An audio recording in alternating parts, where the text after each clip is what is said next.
Bonjour à tous, merci d'être avec nous dans À bout de taf, l'Agora du travail. Aujourd'hui, je reçois Philippe Zilberstein, professeur à l'EM Lyon Business School. Donc depuis plus de 15 ans, il explore une question centrale, comment décider et agir quand l'avenir est incertain. Alors aujourd'hui, on est le 4 mars, donc c'est un peu un euphémisme, je trouve. La question n'a rien d'abstrait et on va y revenir. Dans son dernier ouvrage, qui est celui-ci, donc qui s'appelle Tracer sa voie dans l'incertitude, il invite à renoncer à l'illusion du contrôle et sortir de l'obsession entre guillemets de la prévision. En gros, plutôt que de chercher des certitudes, il propose d'apprendre à agir avec ce que l'on a, c'est-à-dire ses ressources, sa singularité et sa capacité d'action. Bonjour Philippe, merci beaucoup d'être avec moi. Bonjour Laure, très heureux. Ma première question, elle est assez simple. C'est vrai qu'on est le 4 mars, la situation elle est assez chaotique, je ne sais pas si je peux dire comme ça, mais voilà, au niveau géopolitique, c'est très tendu. Je voulais juste savoir comment vous réagissiez, vous qui êtes un expert, on va dire, voilà, de l'incertitude et quelque peu de la géopolitique aussi, finalement, et de l'impact sur le travail. Je crois que ce qui frappe vraiment, et vous le dites, c'est au niveau géopolitique, mais en fait c'est à peu près à tous les niveaux, que ce soit perso, pro, international, politique ou social. On est dans une période dans laquelle ce que moi j'appelle des modèles, hein, c'est-à-dire des croyances qui ont pu être vérifiées pendant très longtemps, ben, sont remises en question. Euh, Parfois très lentement, hein, c'est plutôt des ruptures, mais parfois très soudainement. Alors j'évoquais récemment, il y a 2 jours, quand la Grèce envoie un bateau à Chypre pour protéger une de ses îles contre les Perses, on se croit revenu 2500 ans en arrière.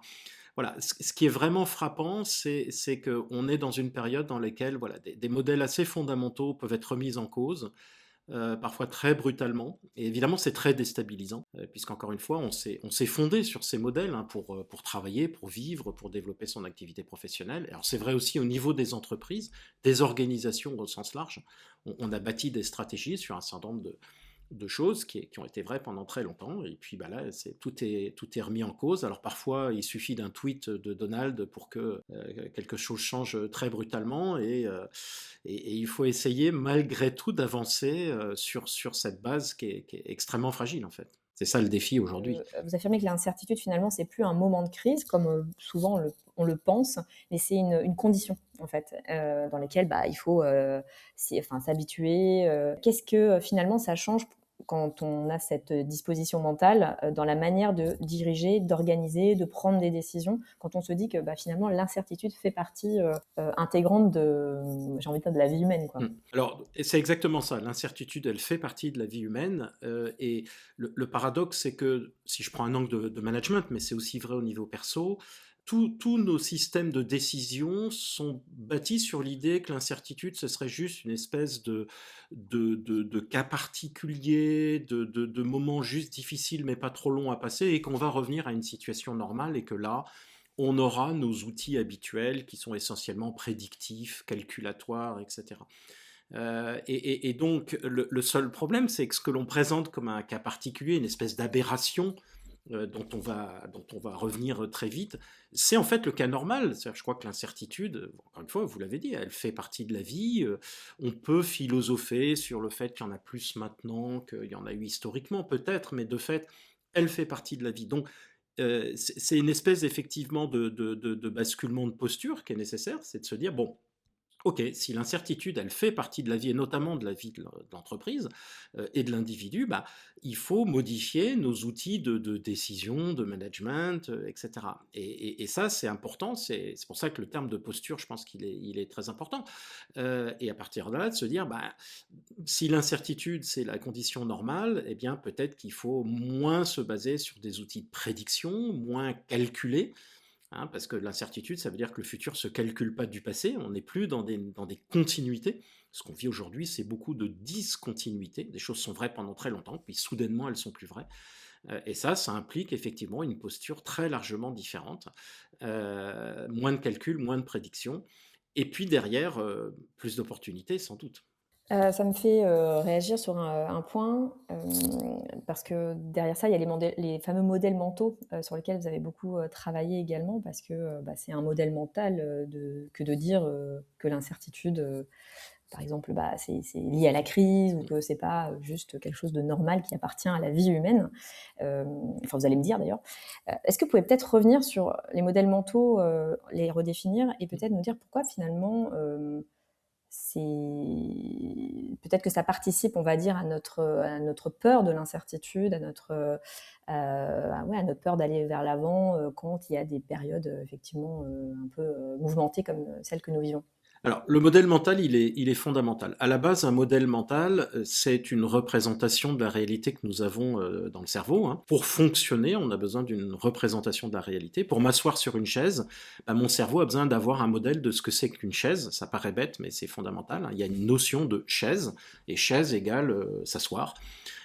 Et si on généralise ça, nous construisons, enfin notre cerveau construit un modèle, alors modèle ça veut dire évidemment que c'est simplifié, hein, de la réalité, qui est basé sur essentiellement des croyances, hein. Je crois que pour motiver une équipe, si je suis manager, eh ben, il faut par exemple que je leur donne du sens ou que je leur donne des récompenses, etc.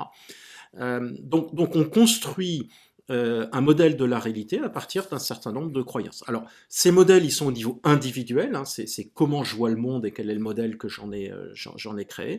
Ces modèles sont aussi collectifs au niveau d'une association, d'une entreprise, d'une profession, bien sûr, ou d'un groupe de travail ou d'une équipe de foot. Et puis, ils sont évidemment sociétaux, hein, ces modèles de la société, ce qui est accepté, pas accepté, comment on voit telle ou telle activité, la moralité, etc. Alors, pourquoi c'est important en incertitude? Eh bien parce que l'incertitude, elle vient précisément de la remise en question d'un certain nombre de modèles. Ce qui a été vrai pendant très longtemps ne l'est plus, ce qui a été faux devient vrai, etc. Donc l'incertitude, elle appelle à d'abord une conscience de ces modèles, ce qui est évidemment très difficile parce qu'on les voit souvent comme des évidences. Et puis elle appelle surtout, une fois qu'on a conscience de ces modèles, à une capacité bien de les remettre en question, de les faire évoluer. Encore une fois, alors un exemple très très simple, vous parliez tout à l'heure de géopolitique, hein, il y a un modèle très important qui est celui de la mondialisation qui a émergé, on va dire, dans l'après-Seconde Guerre mondiale et en particulier à partir des années Ouais. 70-80. Ce modèle disait, en gros, je simplifie, mais l'économie peut s'affranchir du politique et de la géographie. Hein, c'est une réalité croissante, etc. Et à partir de ce modèle, on a bâti évidemment une économie mondialisée. L'entreprise X pouvait avoir une usine au Mexique et une usine en Chine. Et c'était presque transparent. On appuyait sur un bouton et puis voilà, les produits arrivaient. Et il n'y avait pas d'interférence, ou il y aurait de moins en moins d'interférences de politique et de géographie. Les bateaux circulaient comme quand on peut aller au supermarché, c'était la même chose. Ce modèle-là, aujourd'hui, il est remis en question. Alors, il l'a été progressivement, mais il est aujourd'hui très fortement remis en question. On aime ou on n'aime pas, c'est un autre sujet, mais ça appelle donc à une remise en question de la façon dont on va organiser son entreprise, dont on va gérer sa stratégie, sa chaîne de logistique, etc. Voilà, ça c'est vraiment l'importance des modèles et pourquoi ils ont une importance particulière en incertitude. Si le monde ne changeait pas, on aurait les mêmes modèles de façon quasi éternelle, mais là le monde change et donc ce sont les modèles qui changent, donc nos modèles peuvent être pris en défaut, peuvent devenir obsolètes. Et il faut prendre l'habitude d'être capable, un, d'en avoir conscience, et deux, d'être capable de les faire évoluer. Mais c'est peut-être le plus difficile d'ailleurs, C'est très difficile, bien de les sûr. faire évoluer et de Bien sûr, se bien rendre sûr. compte que nous sommes. Ces modèles sont aussi constitutifs de notre identité, hein, ce qui est une difficulté supplémentaire, bien sûr. Dans le livre, vous parlez de Clément Rosset, vous savez, pour dénoncer le double. Et je me posais la question de, est-ce que finalement, quand la complexité est trop difficile à gérer, quand notre modèle mental est trop figé, est-ce que c'est pas ça, en fait, on se crée un double justement pour mieux pouvoir appréhender la complexité du monde, la difficulté et voilà, donc je voulais peut-être revenir sur cette histoire de double, parce que moi, ça m'avait pas mal interpellée dans le livre, et je trouvais ça intéressant. Peut-être rappeler ce que c'est et pourquoi finalement cette référence, elle vous semble essentielle pour peut-être débloquer nos modèles mentaux, mais aussi ce que je peux appeler des blocages en fait pour aller de l'avant, justement tracer sa voie dans l'incertitude.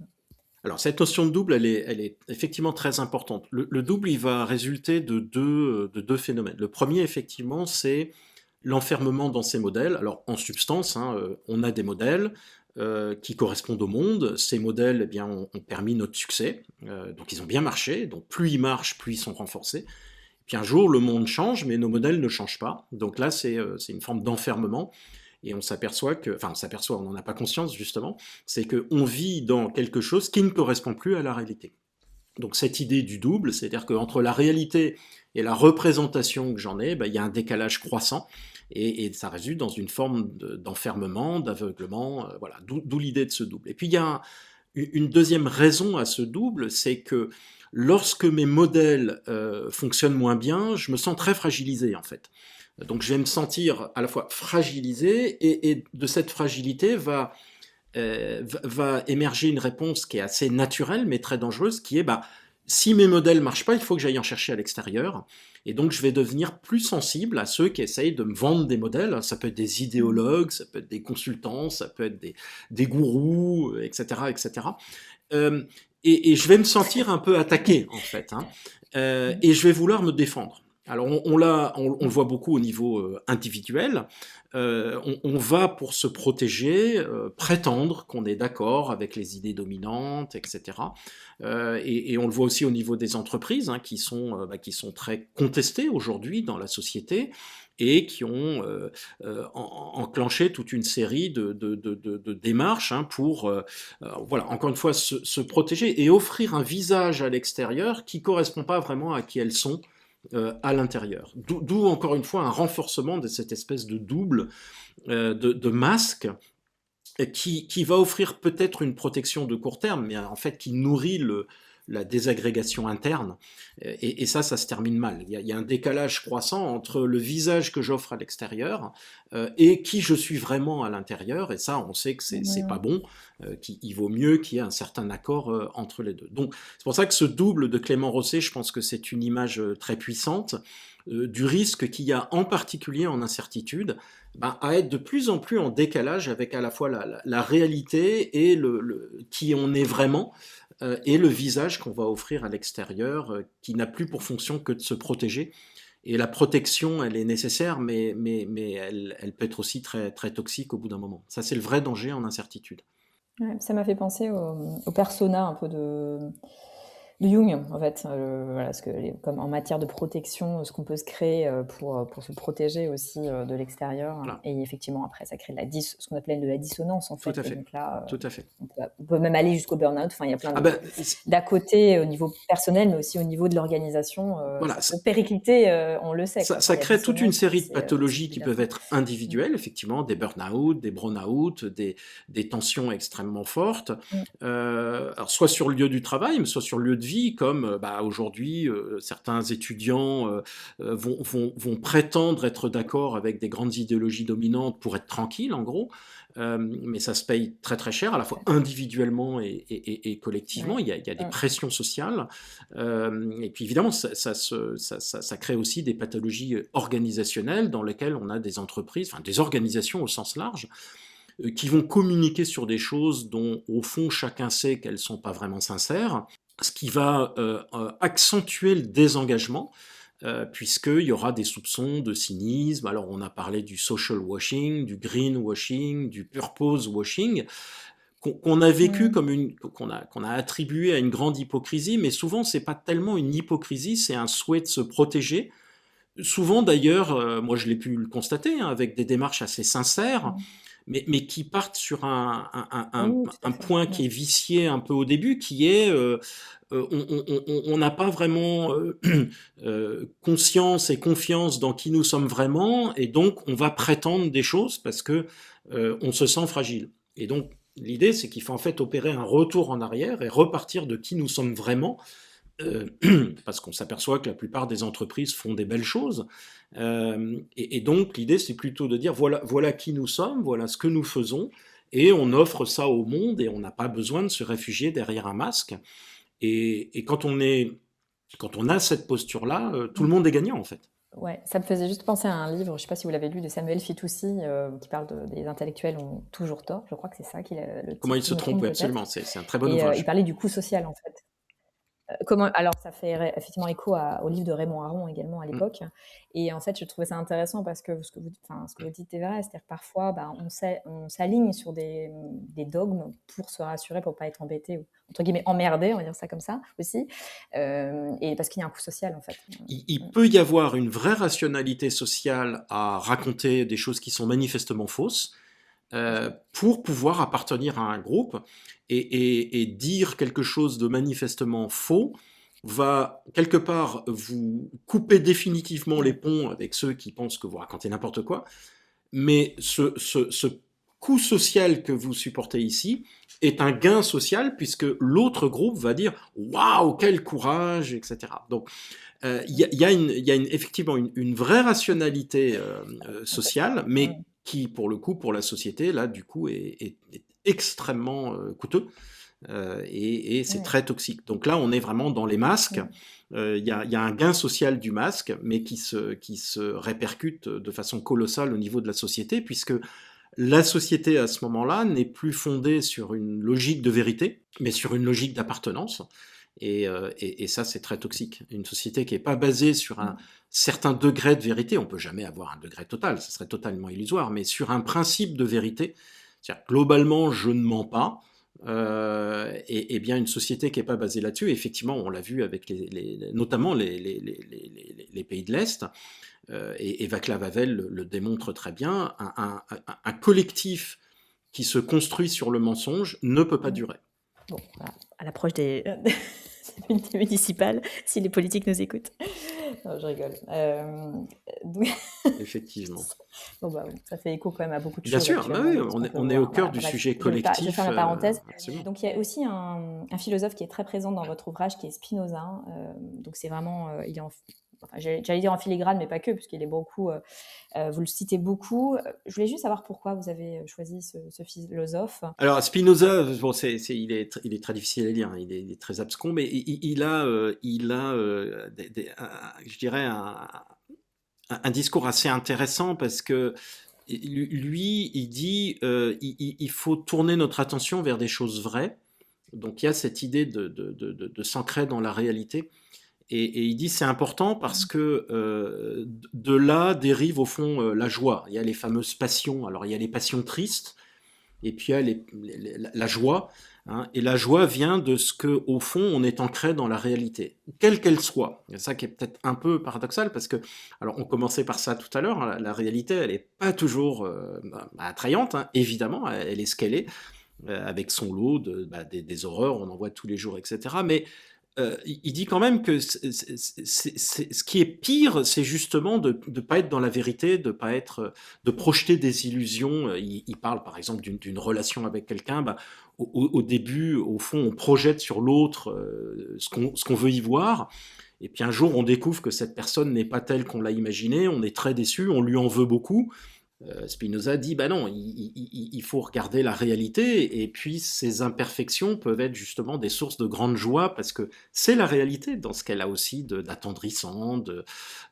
Et ça, je crois que c'est très profond, parce que c'est au fond cette idée-là, hein, de dire, voilà, avant tout, il faut partir de la réalité, et à partir de cette réalité, d'essayer de construire des choses.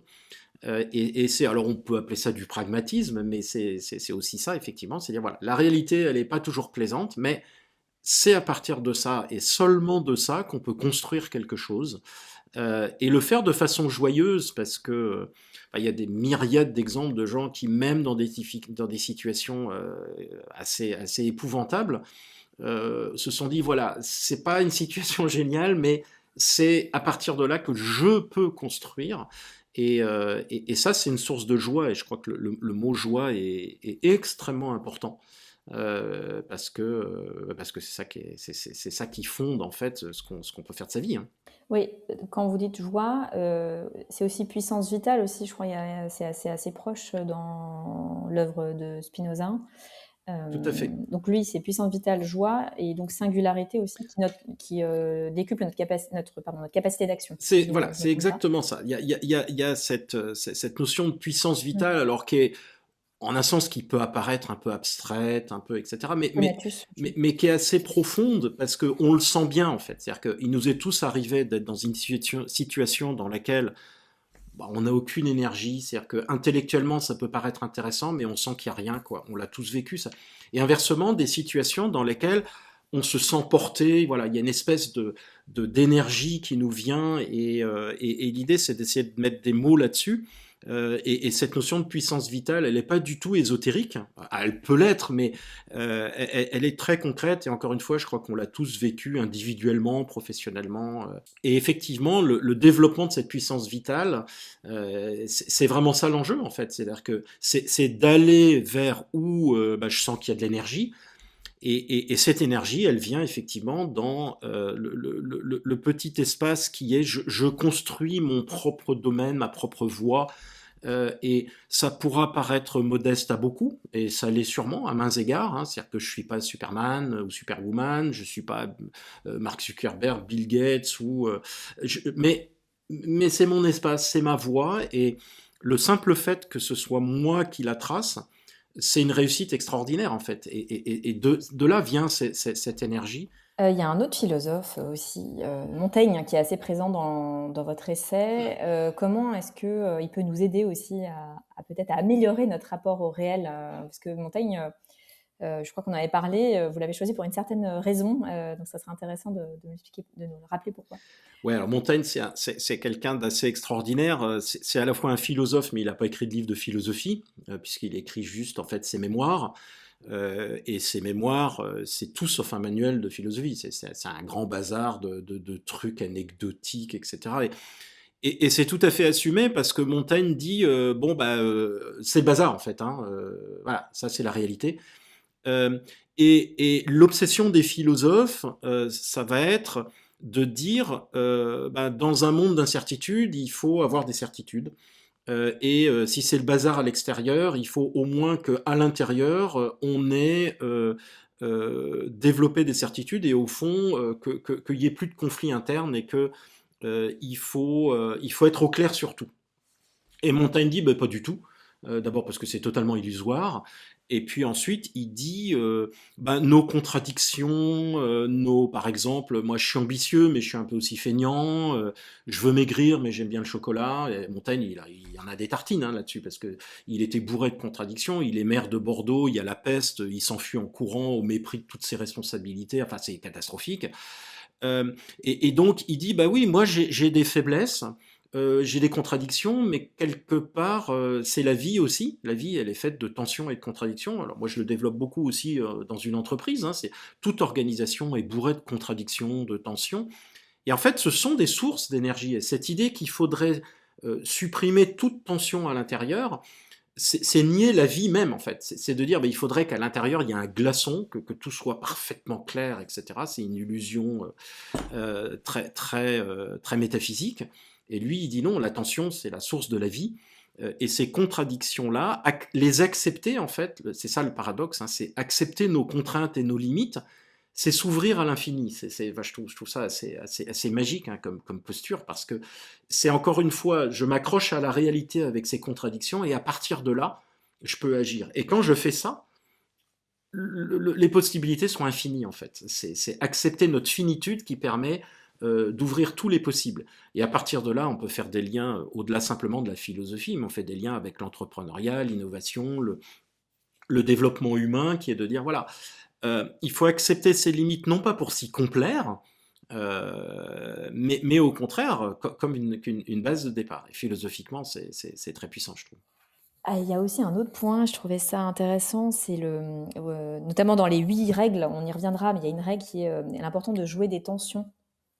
Et vous citez une auteure que j'aime beaucoup, qui s'appelle Mary Parker Follett, qui est tristement peu citée, je trouve, ou peu connue, qui parle notamment de troisième voie dans le conflit, qui est fondée sur l'intégration plutôt que la domination ou le compromis. Donc on va y revenir, parce que je vais vous demander peut-être de revenir dessus. C'est intéressant parce que c'est vrai qu'aujourd'hui on parle souvent de résolution de conflits, il faut savoir affronter, enfin voilà, comment dire, faire face aux conflits, etc. Et je trouve qu'on les élude beaucoup en fait. Donc ça c'est assez paradoxal, mais ça fait partie de notre société, du charme de notre société et du travail d'ailleurs, notamment au travail. Mais en quoi finalement cette approche, elle peut aider justement des leaders ou des managers ou des équipes à voilà, affronter et l'incertitude, mais aussi juste les avis divergents de manière posée sans rentrer dans un drame ou vous voyez ce que je veux dire? Parce que souvent, voilà, on veut éviter le conflit, on va faire des feedbacks un peu sympas pour éviter les choses, alors que bon, pour régler les problématiques et justement pour affronter l'incertitude, aller construire sa voie, enfin tracer sa voie, c'est aussi savoir poser les problèmes et aller vers cette troisième voie, à mon sens. Alors vous avez raison, Follett, elle est absolument fondamentale, parce que éviter les conflits, ça nourrit le masque, hein, qu'on évoquait tout à l'heure, le double. Quand on évite le conflit, on ne résout pas un problème et on l'aggrave en fait. Alors Follett, elle écrit dans un contexte qui est, elle est spécialiste des relations du travail, hein, au début du XXe siècle. Elle intervient beaucoup dans les conflits sociaux, industriels. Et donc, c'est quelqu'un qui a notamment énormément influencé le champ des négociations, hein. Elle est à l'origine, en fait, de ce qu'on va appeler les négociations créatives, tout ce qui a été repris après, alors notamment par l'école de Harvard, etc. Donc, ne serait-ce que sur cet aspect-là, elle est tout à fait fondamentale sur comment peut-on résoudre un conflit de façon créative. Et effectivement, elle dit, il y a en gros trois façons de résoudre un conflit. Le premier, il y a une des deux parties qui gagne, je gagne ou tu gagnes. Le deuxième, c'est le fameux compromis. Alors, le compromis, l'idée, c'est de dire, voilà, il y a une boîte, tous les deux, on est trop grands pour rentrer dans la boîte, donc on va chacun couper un morceau de notre revendication pour qu'on puisse rentrer dans la boîte. Alors, typiquement, ça va donner, les syndicats demandent 15% d'augmentation et le patronat ne veut pas payer les jours de grève. Après beaucoup de discussions, les syndicats acceptent 6% d'augmentation et le patronat accepte de payer 2 jours de grève. Voilà. Chacun, en fait, a diminué sa revendication et du coup, on peut rentrer dans la boîte qui, elle, n'a pas changé. Donc, c'est un jeu à somme nulle, hein. Le compromis est un jeu à somme nulle. C'est mieux que rien, mais c'est à somme nulle. Et Follett, elle dit très intelligemment, elle dit, mais en fait, quand on part, alors ça donnera dans les négociations non pas des positions, mais quand on part des intérêts, on peut sortir du conflit de façon créative. Et c'est ça qui est absolument fondamental, c'est-à-dire que, en fait, les deux parties peuvent gagner et être gagnantes en fait du conflit. Alors voilà, il y a plein d'exemples, mais au-delà, ce qu'elle dit, c'est d'abord, il n'y a pas de collectif humain sans diversité. Et il n'y a pas de diversité sans conflit. C'est-à-dire que dès qu'on met deux personnes, rien que deux personnes ensemble, il y a des conflits. Je crois qu'il y a 4000 ans de littérature qui écrivent sur les conflits de couple, hein. Mais alors quand on est plus de deux, si on est 50, 1000, 5000 ou 10 000, il y a nécessairement des conflits. Donc le conflit, il n'est pas une aberration, hein, il est une caractéristique d'un collectif. Et donc la question, c'est pas de l'éliminer, mais de le gérer. Voilà. Et effectivement, et Follett, et c'est son apport tout à fait fondamental au monde du travail, mais plus généralement de la négociation et par extension, hein, du management, c'est de dire que quelque part l'enjeu du management, il est de réguler les conflits et de les voir au-delà, hein, comme aussi une source d'énergie, c'est-à-dire que ce sont des tensions dans l'organisation. Et la tension, en électricité, c'est une source d'énergie, vous voyez, donc c'est très important de le voir positivement. Alors, le conflit qui n'est pas géré dégénère en affrontement, et là, on est dans quelque chose, pour le coup, la somme devient nulle. Et là, c'est très dangereux, ça va jusqu'au conflit physique, etc., etc., hein. Mais s'il est bien géré, le conflit dans une organisation est une incroyable source d'énergie dont on peut tirer parti.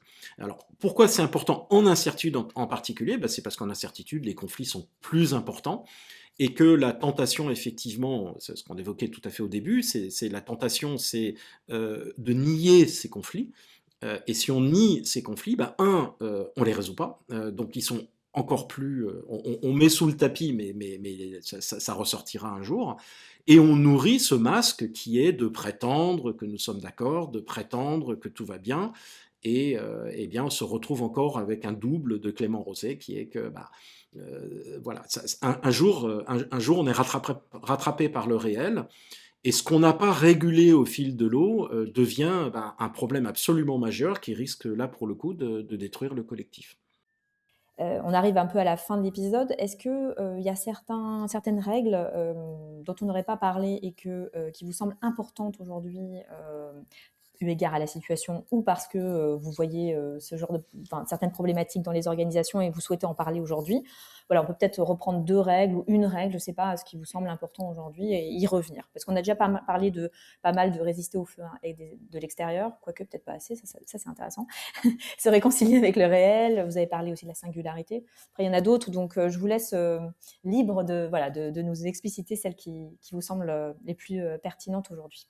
Alors, sans effectivement aller dans le détail, on peut dire que globalement, il faut effectivement d'abord se reconnecter avec le réel, on en a parlé. Il faut refuser ce que j'appelle les feux extérieurs, c'est-à-dire de céder aux fausses évidences. On se sent fragile, donc on se dit ah bah si moi j'ai tort, les autres ont raison. Et plus ils sont affirmatifs, plus je vais me dire ah bah il a l'air très sûr de lui, donc je vais prendre ses modèles. Donc là, c'est le danger du mimétisme. Hein, c'est on va faire comme les autres parce que les autres doivent avoir raison puisque moi je suis fragilisé. Donc ça, c'est un danger important. Donc il y a un côté être capable de dire non. Et ça, c'est fondamental parce que derrière, ça veut dire que bah, si je dis non aux recettes de l'extérieur, il faut que je crée la mienne. D'accord. Donc ça veut dire qu'il va falloir que je sois créatif. Mais c'est ça qui nous met dans la joie. On parlait de Spinoza, c'est bah, on va inventer notre manière de gérer notre entreprise. On va le faire à notre façon. On peut apprendre des autres, mais ils vont pas nous imposer en disant voilà, une entreprise, je dis n'importe quoi, une entreprise de la distribution doit être gérée comme ça. Bah non. Euh, voilà, on va le faire à notre façon, on va inventer notre façon de gérer notre entreprise. Et ça, évidemment, ça va développer notre singularité. Et la singularité, je crois qu'elle est un atout très important en stratégie. Enfin, ça n'a rien d'original, c'est décrit depuis très longtemps. Hein. Être différent, c'est pas juste faire des choses différentes, mais c'est être différent. L'iPhone, c'est un produit très différent, mais il est très différent parce que Apple est une organisation très différente et très singulière, voyez. Donc le produit original, il est le produit, sans jeu de mots, hein, d'une organisation singulière qui a décidé de faire des choses différemment avec des gens différents, des pratiques différentes. Voilà. Donc il y a dire non au feu extérieur, développer ses propres approches et au-delà nourrir son identité et sa singularité. Ce qui suppose une approche créative, puisque on reprend pas de l'extérieur, donc on va inventer, et c'est comme ça qu'on trace sa propre voie. On va pas tant essayer de découvrir une voie existante, on va tracer sa propre voie. Et donc c'est cette idée de singularité. Ça nous met dans la joie, parce qu'évidemment, c'est nous. Hein, c'est ouais, peut-être que les autres seraient mieux, etc. Mais là, c'est nous. Voilà, et c'est ça qui est important. Et puis, et de façon importante, et là aussi Spinoza le dit, c'est tracer sa propre voie, développer sa singularité, s'occuper de l'utile propre, hein, c'est-à-dire pour nous, c'est aussi la meilleure contribution qu'on puisse faire au collectif, parce que le collectif n'a pas besoin d'un énième clone qui fait juste comme les autres, un bon élève qui répond pareil à la maîtresse. C'est pas très utile au collectif. Le collectif a besoin d'individus et d'organisations qui sont originales, singulières, etc. Et c'est ça qui nourrit un collectif divers, vraiment divers. Donc le meilleur service qu'on puisse rendre, et ça nous lie aux questions de RSE, etc., au sens large, contribuer au collectif, hein, à l'utile commun. Pour ça, il faut d'abord développer sa singularité. C'est presque un paradoxe, mais ça a été montré depuis longtemps, hein, et Spinoza est un des tout premiers à le dire, c'est en développant et en nourrissant ma singularité, d'abord je me sers moi-même, ce qui est important, mais aussi, presque paradoxalement, mais ça n'est pas paradoxal, je nourris aussi le bien commun, comme on dit aujourd'hui. Et aussi la dernière, c'est bien persévérer et croire dans son être, on est d'accord? Je crois la Voilà, dernière règle dont on là parle. c'est très spinozien, Elle est forte voilà, celle-là, je trouve, parce que croire dans son être, c'est extrêmement, enfin, c'est un peu existentiel, voire spirituel. Donc je voulais quand même terminer là-dessus, parce qu'il y a un peu de ça en fait dans ce livre. C'est pour ça que je le trouve très puissant et que je l'ai beaucoup apprécié, parce qu'on va au-delà de méthodes qu'on peut voir plus du côté du développement personnel. C'est qu'il y a vraiment un côté un peu spirituel, mais au sens singularité et dépassement de soi pour redonner au collectif, etc. Donc, L'incertitude, au fond, elle pose la question de la liberté, hein, puisque si le monde était certain que tout était déterminé, ben on serait comme des fourmis, hein, c'est-à-dire qu'au début de notre vie, on est programmé génétiquement, on fait notre truc, puis un jour on meurt, et puis on est remplacé par une fourmi qui va faire la même chose. Ben nous, on n'est pas des fourmis, on va avoir, l'incertitude elle résulte du fait que le monde n'est pas déterminé, Et donc, il va falloir, nous, qu'on construise, au moins en partie, ce monde. Et donc, effectivement, on va avoir une espèce de double impératif qui est très décrit en biologie, mais qui est à la fois de survivre, donc il faut se protéger, persévérer, malgré les obstacles, etc.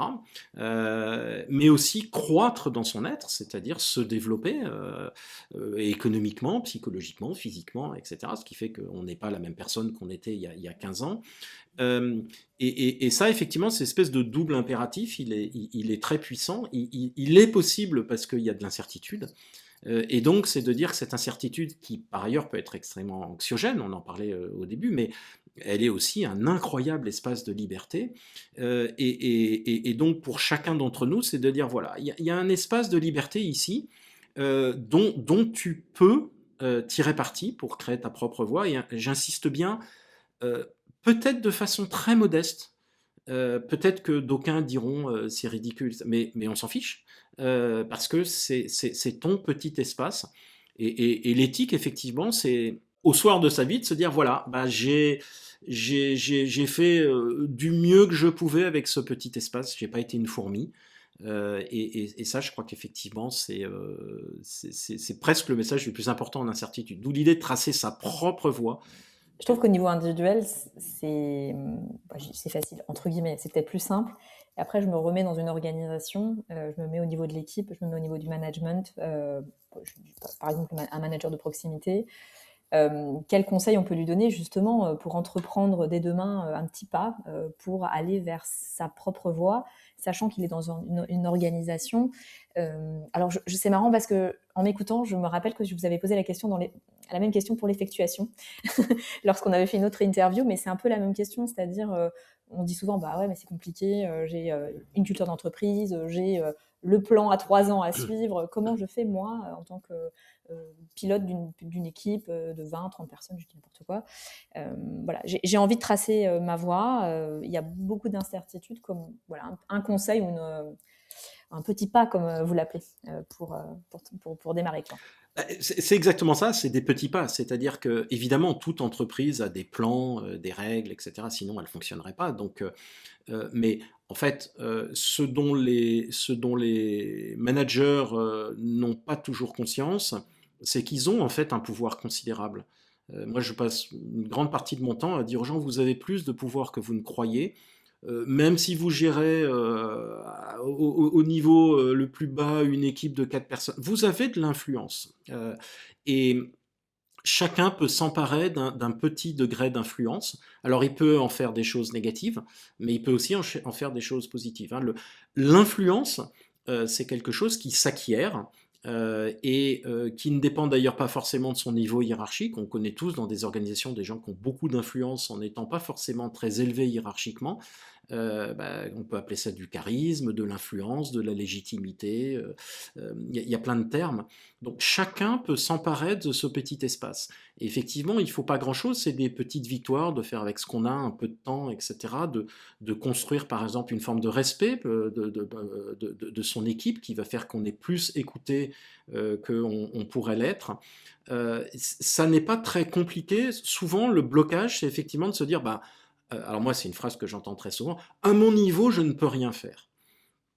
Et ça, ce qui est fascinant, c'est que je l'entends, y compris de gens qui sont dirigeants de BU, enfin, etc., ce qui est absolument hallucinant. Or, la sociologie des organisations montre que quel que soit le niveau, on a un degré d'influence. Il faut en avoir conscience et il faut l'exercer. Il faut évidemment le faire de façon sincère, mais c'est possible. Donc, quel que soit le niveau, on peut avoir de l'influence. Voilà, donc ce petit espace, il peut être revendiqué et utilisé à bon escient.